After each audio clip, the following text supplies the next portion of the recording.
Another important time to get independent legal advice is if you're planning to get married or to live together with somebody. People don't know this, but you can do a cohabitation agreement, or you can do a prenuptial agreement, or sometimes they're called marriage contracts, depending on whether you're going to live just common law or whether you're going to live married. So what can a prenup or cohabitation agreement do for you?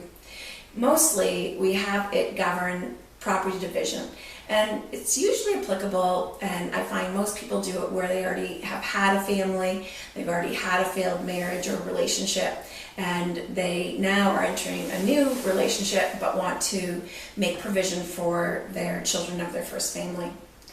So a lot of times too, when people are getting married, each for the second time or third time or however many times, they also know that a marriage can fail, and they should have insight into, again, dividing their property, because they'll probably have gone through that, either scathed or unscathed.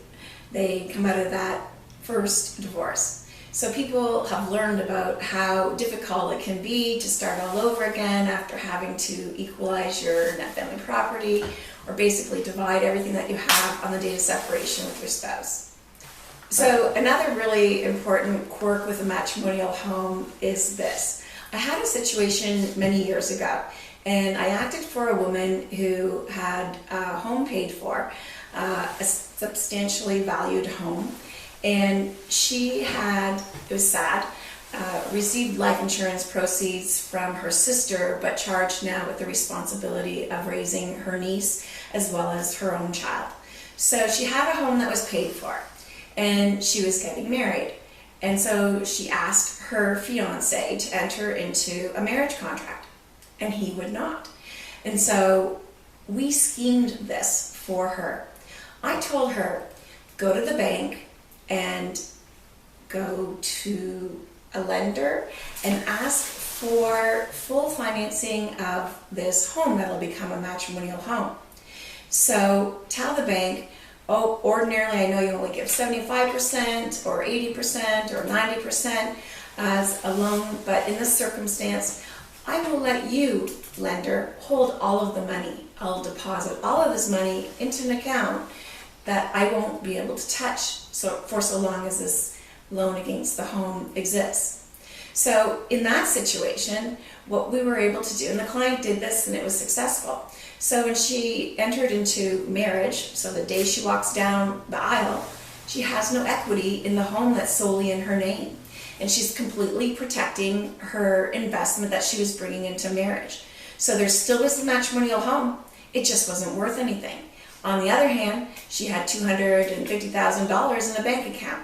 And so if the money's in a bank account, even if it was taken from equity in what would have become a matrimonial home, she gets full credit for that deduction. So that's, again, another example of why it's important to get advice as you even start into a serious relationship where you anticipate that you're going to live common law or anticipate you're going to get married. Some cohabitation agreements will apply, if drafted properly, to circumstances when people later marry. And so we call these cohabitation agreements or prenups domestic contracts. So these domestic contracts can deal with certain matters, and there's some matters that they cannot deal with. So let's first talk about what they can deal with. They can deal with spousal support. And oftentimes people will enter into a situation, it's a bit of an aggressive domestic contract, where under no circumstances shall there be spousal support paid from one spouse to the other. Now, this is not airtight. This can vary depending upon what unfolds after the cohabitation agreement or marriage contract is entered into. For instance, if a gentleman says, I am not going to pay spousal support, and the woman doesn't have to pay spousal support back to the man, they both have great jobs, but one spouse gets ill. Let's say the woman gets ill.